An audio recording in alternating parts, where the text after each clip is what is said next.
Good morning everyone and welcome to competitive exam academy. और आज के इस वीडियो में हम डिस्कस करेंगे 9 जून 2020 के इम्पॉर्टेंट करेंट अफेयर। और आज के वीडियो का पीडीएफ फाइल है, आपको डिस्क्रिप्शन बॉक्स में मिल जाएगा। स्टार्ट करते हैं आज का वीडियो। और आज के वीडियो का फर्स्ट क्वेश्चन है, हाल ही में मोनिका कपिल मोहता को किस देश में भारत के अगले राजदूत के रूप में नियुक्त किया गया है? Recently, Monica Kapil Mohta has been appointed as the next ambassador of India to which country? तो आंसर होगा ऑप्शन सी, स्विट्जरलैंड। और स्विट्जरलैंड की जो कैपिटल है बर्न और करेंसी है स्विस फ्रैंक। तो ये है जी मोनिका कपिल मोहता, जो कि स्विट्जरलैंड में भारत के अगले राजदूत के रूप में नियुक्त की गई हैं। और अभी हाल ही में अन्य देश में भी भारत के अगले राजदूत नियुक्त किए गए हैं। और कौन कौन से हैं इनको हम रिवाइज कर लेते हैं। जैसे कि फिनलैंड में भारत के अगले राजदूत के रूप में नियुक्त किया गया है रवीश कुमार को। रोमानिया में भारत के अगले राजदूत के रूप में नियुक्त किया गया है राहुल श्रीवास्तव को। कुवैत में भारत का नया राजदूत नियुक्त किया गया है सीवी जॉर्ज को। पापुआ न्यू गिनी में भारत के नए उच्चायुक्त नियुक्त किए गए हैं सुशील कुमार सिंघल जी।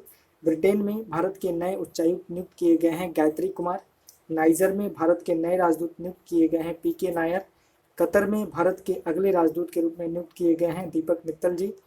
बहरीन में भारत के अगले राजदूत नियुक्त किए गए हैं पीयूष श्रीवास्तव को। और संयुक्त राष्ट्र में भारत का अगला राजदूत नियुक्त किया गया है टीएस त्रिमूर्ति को। अब आपको राजदूत और उच्चायुक्त में क्या डिफरेंस होता है आपको ये पता होना चाहिए। तो देखो जी, जिन देशों में ब्रिटेन ने कभी ना कभी अपना साम्राज्य स्थापित किया था उन देशों को राष्ट्रमंडल देश कहते हैं। और ऐसे देश में जो व्यक्ति अपने देश का प्रतिनिधित्व करने के लिए जाते हैं उन्हें उच्चायुक्त कहते हैं। और जिन देशों में ब्रिटेन ने अपने साम्राज्य को स्थापित नहीं किया था उन देशों को गैर राष्ट्रमंडल देश कहते हैं। और ऐसे देश में जब कोई हमारे देश का व्यक्ति प्रतिनिधित्व करने के लिए जाता है तो उसे हम राजदूत कहते हैं। तो ये है उच्चायुक्त यानी हाई कमिश्नर और राजदूत एम्बेसडर में अंतर। नेक्स्ट क्वेश्चन है, हाल ही में किस आईआईटी ने कोविड-19 के लिए एक कम लागत और आर्टिफिशियल इंटेलिजेंस आधारित परीक्षण किट को विकसित किया है? Recently which IIT has developed a low cost and artificial intelligence based test kit for कोविड-19? तो आंसर होगा option A, IIT Hyderabad. Next question है, हाल ही में रिचर्ड डॉकिंस पुरस्कार 2020 प्राप्त करने वाले पहले भारतीय कौन बने हैं? Recently, who has become the first Indian to receive the Richard Dawkins Award 2020? तो आंसर होगा ऑप्शन डी, जावेद अख्तर। तो ये हैं जी जावेद अख्तर, जिन्हें रिचर्ड डॉकिंस पुरस्कार 2020 प्राप्त हुआ है। और ये इस पुरस्कार को प्राप्त करने वाले पहले भारतीय बने हैं। नेक्स्ट क्वेश्चन है, हाल ही में किस देश ने आर्कटिक सर्कल में बड़े पैमाने पर ईंधन फैलने के बाद आपातकाल की स्थिति घोषित की है? Recently which country has declared state of emergency after the massive fuel spill in Arctic circle? तो आंसर होगा ऑप्शन सी, रसिया। नेक्स्ट क्वेश्चन है, हाल ही में किस राज्य की सरकार ने राज कौशल पोर्टल को लॉन्च किया है? Recently which state government has launch Raj Kaushal portal? तो आंसर होगा ऑप्शन ए, राजस्थान। तो अभी हाल ही में राजस्थान की सरकार ने राज कौशल पोर्टल को लॉन्च किया है। राजस्थान की राजधानी जयपुर है, जिसे पिंक सिटी के नाम से भी जाना जाता है। राजस्थान के मुख्यमंत्री हैं अशोक गहलोत। राजस्थान के गवर्नर हैं कलराज मिश्र।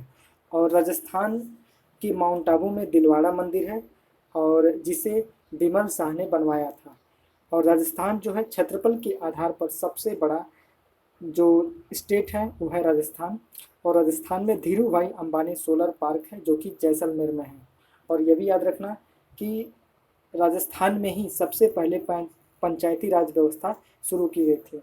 और अगर आपसे पूछें भारत की खारे पानी की सबसे बड़ी झील कहाँ पे है, तो ये है राजस्थान में। और इस झील का नाम क्या है? सांभर झील। अब याद कर लेते हैं कुछ राजस्थान में स्थित नेशनल पार्क और वाइल्ड लाइफ सेंचुरी को। तो कौन कौन से नेशनल पार्क हैं? इन नेशनल पार्कों में हैं Keoladeo national park, Mukund hill national park. Mukund hill national park को दर्रा नेशनल पार्क भी कहा जाता है।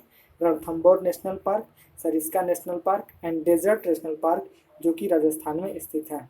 और वन्यजीव अभ्यारण्य यानी वाइल्ड लाइफ सेंचुरी की अगर बात करें तो Keoladeo wildlife sanctuary, Sita Mata wildlife sanctuary, Darrah wildlife sanctuary, Ram Sagar wildlife sanctuary, Sariska wildlife sanctuary, Shergarh wildlife sanctuary, Bandh Baretha wildlife sanctuary, Jawahar Sagar wildlife sanctuary, Sawai Man Singh wildlife sanctuary and mount Abu wildlife sanctuary Rajasthan में स्थित है। Next question है, हाल ही में किस राज्य ने वास्तविक समय की जानकारी के लिए मेघ संघ ऐप और मौसम पर वास्तविक जानकारी के लिए वरुण मित्र पोर्टल को लॉन्च किया है?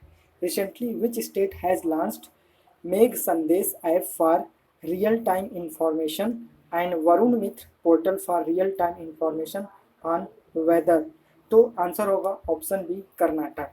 तो अभी हाल ही में कर्नाटक की सरकार ने वास्तविक समय की जानकारी के लिए मेघ संदेश नाम का एक ऐप को लॉन्च किया है और मौसम पर आधारित वास्तविक समय की जानकारी प्राप्त करने के लिए वरुण मित्र पोर्टल को भी लॉन्च किया है। तो आंसर होगा option B Karnataka. Next question है, अभी हाल ही में ओडिशा ने निम्नलिखित में से किस राज्यगान का दर्जा दिया है? Recently Odisha has given which of the following state anthem status? तो आंसर होगा ऑप्शन ए वंदे उत्कल जननी। तो अभी हाल ही में ओडिशा ने अपना स्टेट एंथम को लॉन्च किया है, राज्यगान को दर्जा दिया है और इसका नाम है वंदे उत्कल जननी। ओडिशा की राजधानी भुवनेश्वर है। ओडिशा के मुख्यमंत्री हैं नवीन पटनायक, राज्यपाल हैं गणेशी लाल। ओडिशा के मुख्यमंत्री नवीन पटनायक को पेटा द्वारा हीरो टू एनिमल अवार्ड भी दिया गया है और जो पुरुष हॉकी विश्व कप होगा 2023 का, ये ओडिशा के भुवनेश्वर और राउर केरला में होगा। और द्वितीय बिमस्टेक आपदा प्रबंधन अभ्यास 2020 का हुआ है, ये हुआ है भुवनेश्वर में। ओडिशा में सिमलीपाल नेशनल पार्क है, भीतरकनिका नेशनल पार्क है, ओडिशा में चिल्का झील है और ये भारत की सबसे बड़ी एवं विश्व की दूसरी सबसे बड़ी समुद्री झील है। ओडिशा में जगन्नाथ मंदिर है, ओडिशा में कोणार्क सूर्य मंदिर है जिसे सन टेम्पल या ब्लैक पगोड़ा के नाम से भी जाना जाता है और यूनेस्को वर्ल्ड हेरिटेज साइट है और सूर्य मंदिर को बनवाया था किंग नरसिंह देव प्रथम ने। नेक्स्ट क्वेश्चन है, हाल ही में किस राज्य की सरकार ने मुख्यमंत्री शहरी पथ व्यवसाय उत्थान योजना को लॉन्च किया है? तो आंसर है ऑप्शन सी मध्य प्रदेश। तो अभी हाल ही में मध्य प्रदेश की सरकार ने मुख्यमंत्री शहरी पथ व्यवसाय उत्थान योजना को लॉन्च किया है। मध्य प्रदेश की राजधानी भोपाल है। मध्य प्रदेश के चीफ मिनिस्टर हैं शिवराज सिंह चौहान। मध्य प्रदेश के गवर्नर हैं लालजी टंडन। मध्य प्रदेश में यूनेस्को वर्ल्ड हेरिटेज साइट 3 हैं। कौन कौन से हैं? ये सांची के स्तूप हैं जिन्हें बनवाया था अशोक ने, खजुराहो के मंदिर हैं जिन्हें चंदेल वंश के राजाओं ने बनवाया था और भीमबेटका की गुफाएं हैं। तो ये यूनेस्को वर्ल्ड हेरिटेज साइट है मध्य प्रदेश में। और मध्य प्रदेश में सबसे ज़्यादा फॉरेस्ट एरिया कवर होता है और मध्य प्रदेश में जो टाइगरों की संख्या सबसे ज़्यादा है। और मध्य प्रदेश में अगर बात करें सबसे क्लीनेस्ट सिटी कौन सा है तो ये है इंदौर। और मध्य प्रदेश का नया जो डिस्ट्रिक्ट बना है वो निवाड़ी डिस्ट्रिक्ट बना है और ये 52nd नंबर का डिस्ट्रिक्ट है। राजा भोज एयरपोर्ट जो है मध्य प्रदेश में है और मध्य प्रदेश की सरकार द्वारा कालिदास सम्मान कला के क्षेत्र में दिया जाता है। और अगर हम कहें इंदिरा सागर बांध कहाँ है तो ये मध्य प्रदेश में है। किस नदी पे है? नर्मदा नदी पे है। और ये भी जान लो कि मध्य भारत का पहला जो मेगा फूड पार्क खुला है ये मध्य प्रदेश के देवास में खुला है। देश का पहला हीरा संग्रहालय कहाँ खुला है? ये मध्य प्रदेश के छतरपुर में खुला है। देश का पहला मकड़सालय कहाँ खुला है? ये मध्य प्रदेश के जबलपुर में खुला है। और देश का पहला और विश्व का दूसरा इन्फेंट्री म्यूजियम कहाँ खुला है? ये मध्य प्रदेश के इंदौर में खुला है जो कि यूनेस्को की मदद से खोला गया है। अब आपको मध्य प्रदेश में स्थित नेशनल पार्क को भी याद करते चलना है। तो इन नेशनल पार्कों में कौन कौन से नेशनल पार्क हैं? कान्हा नेशनल पार्क है, पेंच नेशनल पार्क है, पन्ना नेशनल पार्क है। पन्ना नेशनल पार्क बहुत ही इंपॉर्टेंट है क्योंकि यूनेस्को की विश्व विरासत सूची में ये शामिल है। सतपुड़ा नेशनल पार्क है, वन विहार नेशनल पार्क है और बंधवगढ़ नेशनल पार्क है। और ये बहुत ही इंपॉर्टेंट है क्योंकि ये सफ़ेद बाघों के लिए प्रसिद्ध है। तो ऐसे पूछ लेता है कि क्वेश्चन कि मध्य प्रदेश में स्थित कौन सा नेशनल पार्क है जो कि सफ़ेद बाघों के लिए प्रसिद्ध है और इन नेशनल पार्कों में वो नाम दे देगा। तो आपको इसको याद करते चलना है।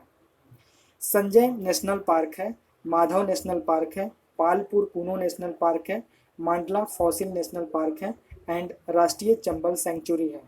और वन्य जीव अभ्यारण्य की अगर बात करें तो Bori wildlife sanctuary, Gandhi Sagar wildlife sanctuary, Ratapani wildlife sanctuary, Narsinghgarh wildlife sanctuary, Orchha wildlife sanctuary, national Chambal wildlife sanctuary, Sardarpur wildlife sanctuary, Son घड़ियाल वाइल्ड लाइफ सेंचुरी, केन घड़ियाल वाइल्ड लाइफ सेंचुरी एंड घाटी गांव वाइल्ड लाइफ सेंचुरी है मध्य प्रदेश में।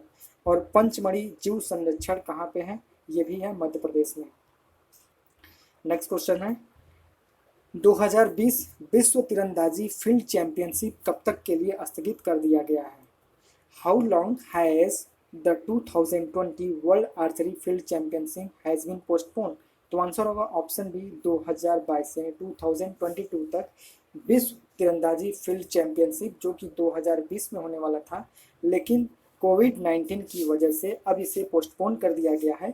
अब ये होगा 2022 में। वर्ल्ड आर्चरी का जो हेडक्वार्टर है स्विट्जरलैंड के लुआजेन में है। वर्ल्ड आर्चरी के प्रेसिडेंट है doctor Ugur Erdener, secretary general है टॉम डेलियन।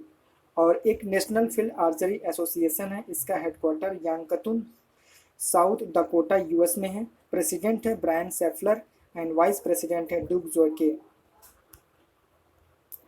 नेक्स्ट क्वेश्चन है हाल ही में कहाँ के वैज्ञानिकों ने कैंसर के इलाज के लिए मैग्नेटोक्लोरिक सामग्री को विकसित किया है?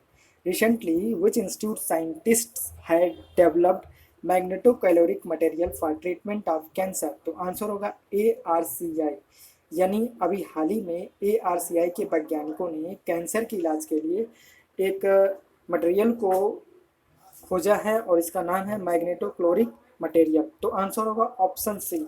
और ARCI की अगर बात करें तो इसका जो फुल फॉर्म है इंटरनेशनल एडवांस रिसर्च सेंटर है, किसके लिए? Powder metallurgy and new materials के लिए। और इसका हेडक्वार्टर कहाँ पे है? तो ये है हेडक्वार्टर तेलंगाना के हैदराबाद में। चेयरपर्सन है doctor Anil Kakodkar. Next question है हाल ही में जारी पर्यावरण प्रदर्शन सूचकांक 2020 में भारत की रैंक क्या है? What is India's rank in the recently release environmental performance index 2020? तो आंसर होगा ऑप्शन सी 168। तो अभी हाल ही में जारी पर्यावरण प्रदर्शन सूचकांक 2020 यानी इन्वायरमेंटल परफॉर्मेंस इंडेक्स 2020 में भारत की जो रैंक है 168 है। अब टॉप पे कौन कंट्री है? तो टॉप पे कंट्री है डेनमार्क, और सेकंड नंबर पे कंट्री है लग्जमबर्ग एंड थर्ड पोजीशन पे है स्विट्जरलैंड। और इंडिया का पोजीशन कितना है? 168। और इसको स्कोर कितना मिला इंडिया को? 227.6 मिला। और कुछ अभी हाल ही में और रैंकिंग आई थी, ये भी आप याद कर लो। अभी 2020 में EPI under air quality category के रैंक आई थी, इसमें भारत की रैंक है 179।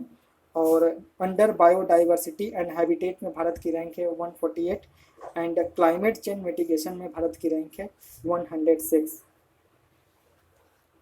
नेक्स्ट क्वेश्चन है हाल ही में किसने कोविड-19 रोगियों के लिए भारत के पहले शारीरिक मापदंडों की निगरानी प्रणाली के लिए कोविड बीप ऐप को लॉन्च किया है? Recently who has launched Covid beep app, India's first physical parameters monitoring system for covid patient? तो आंसर होगा ऑप्शन ए डॉक्टर जितेंद्र सिंह, जो कि यूनियन मिनिस्टर हैं, और इन्होंने कोविड-19 रोगियों के लिए भारत के पहले शारीरिक मापदंडों की निगरानी के लिए कोविड बीप नामक एक ऐप को लॉन्च किया है। और कोविड बीप का फुल फॉर्म है continuous oxygen and vital information detection biomed ECIL ESIC pod. और इसे बनाया किसने है? इसे बनाया है IIT Hyderabad, Tata institute of fundamental research Hyderabad and electronics corporation of India limited and employ state insurance corporation medical college, इन लोगों ने मिलकर इसको विकसित किया है। नेक्स्ट क्वेश्चन है हाल ही में जारी 2019-20 के FSI राज्य खाद्य सुरक्षा सूचकांक में कौन सा राज्य शीर्ष पर रहा?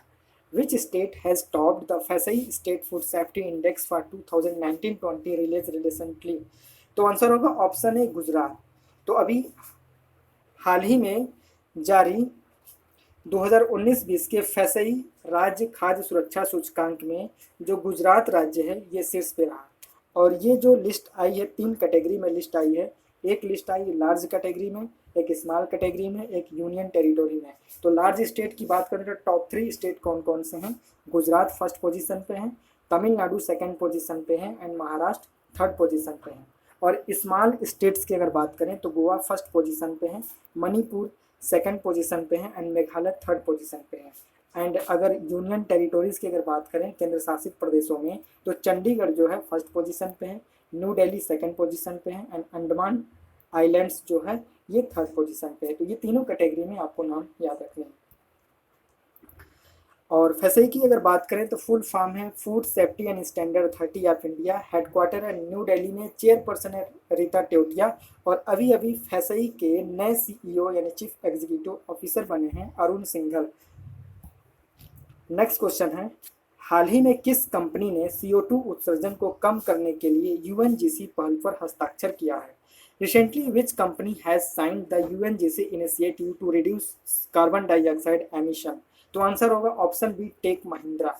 तो अभी हाल ही में टेक महिंद्रा ने कार्बन डाइऑक्साइड उत्सर्जन यानी CO2 उत्सर्जन को कम करने के लिए UNGC के साथ हस्ताक्षर किया है। टेक महिंद्रा के MD हैं चंदर प्रकाश गुरानी और टेक महिंद्रा का हेडक्वार्टर महाराष्ट्र के पुणे में है। UNGC फुल फॉर्म है United Nations global compact, headquarter New York America में है। CEO एंड एग्जीक्यूटिव डायरेक्टर हैं मिसेस लिजे किंगो।